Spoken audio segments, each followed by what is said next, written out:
Hey, it's Edward, and in this video we are going to be talking about the reason why working in the company that you work right now feels weird to you. As we all know, for the past in the past, like quite lately, we had and are in a way still having wars all around the world, and no matter which country we lived in, possibly even Switzerland, which hasn't had a war in like 200 years. In a way, we still have this war mindset, possibly because the wars are happening in the world, even though they do not directly affect us. And in many places, the wars have happened quite recently, which could be, for example, Europe when we had a World War II. And the media exacerbates the whole situation by promoting the warlike lifestyle of having the enemy, having someone to fight, someone that we go against. And by the same way, we build it's called businesses or companies that operate in our world. That's why we have a certain connotation when we hear the word business or companies. It makes us think of certain things, and this is why, even though in a way it's a community, business or a company where people work, it's a community, but we can't call it a community because community has a more kind of caring connotation. It's a place where people collaborate and live together to have a enjoyable and pleasant life, and at the same time care for one another and care for what is happening in the entire community. The businesses are directed at one thing, so there is enemy that we need to fight, and then there is us who are working together towards that. This is where the question of work-life balance comes in, for example, because at work it's more like war, and life is more like rest or recharge, even though it is absolutely possible to operate in a way in which work is being integrated into life, and we don't call it work, we call it hobby. And people don't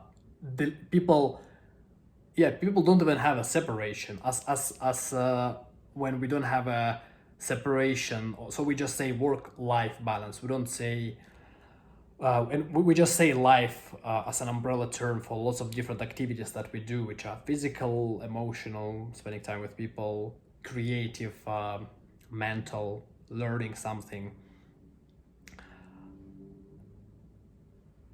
And it doesn't have to be that way, but we cannot move forward in the way companies and the society operate, because we still have this old mindset, and it takes a lot of time to overcome that. Yes, there is more and more freedom appearing in the workplaces, in the newer companies that are being, startups, the small companies that are just in the beginning of their path. There is more freedom in general than in other companies, but even startups at some point, they become more rigid and more warlike, in which there are people who are being delegated tasks that somebody doesn't want to be doing, because and there is no kind of support and care and love happening between people who are working in the company. And it's not like it's not possible, it is completely and absolutely a possibility to make the company operate that way, but it can't be done by people who have a warlike mindset, who have a mindset of us and others, who are not considering themselves a part of the world, but rather consider their tribe, no matter how big it is, no matter how many employees there are. Or like, it's usually in bigger companies, it's usually teams or departments which are smaller than the companies, because we cannot think outside, like we cannot integrate too many people into our tribe, because again, trust issues. People do not trust each other by default. They don't trust that everyone is trying to do the best job that they could possibly do. Everyone wants the best for others and for the world. And people just try to assemble in tiny little teams in which they operate, so they don't even operate as a single company on a bigger scale. So if you feel like the company that you work in, that there is something weird, it kind of feels a little bit off, it probably shows that you shouldn't be an employee after all, and you should try to start your own company, or become a freelancer, someone who has more freedom and whose life is about serving somebody instead of being enslaved by somebody else. Because that's what entrepreneurs, that's what self-employed people, the freelancers, the coaches, the influencers, content creators are. They are serving a particular audience instead of being enslaved by them. And this is a much more powerful position to be in, that allows to do greater impact and makes life far more enjoyable than being a person who is being delegated with tasks. So my encouragement is to remain proactive, become proactive, and try to make positive impact on the planet and to the people around. Try to build something, but build it not from the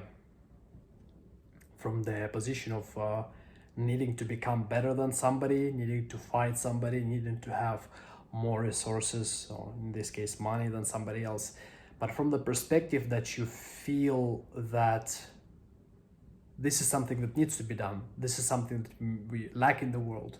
So we need to have a why to what we are doing, because in our world we mostly focus on the how and what. So we are creating something, and we don't understand why we are creating it and what we are trying to achieve with it, other than making money.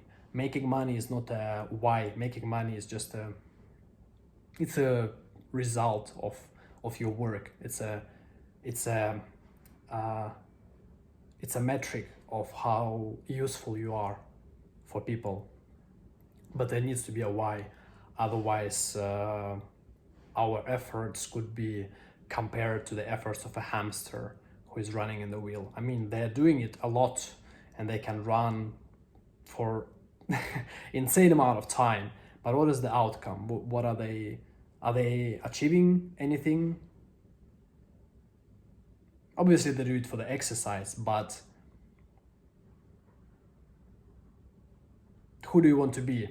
Do you want to be a hamster in a wheel, or you want to be a new Tesla, a new Edison, a new Gandhi, a new Martin Luther King? Let's ask ourselves that question, and let's not remain stuck in the environment that is not conducive to our growth and to the fulfillment of our maximum potential.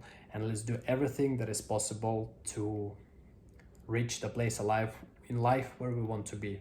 We should try different things until we find the thing that we want to be doing for a long period of time, to fulfill our purpose, something that we feel we need to give to the world. It's the attitude of a giver, not the attitude of the taker. It's been Edward. We're gonna continue in the next videos. Stay tuned, stay subscribed, and like the video if this was useful for you. And I'll see you in the next one. Take care.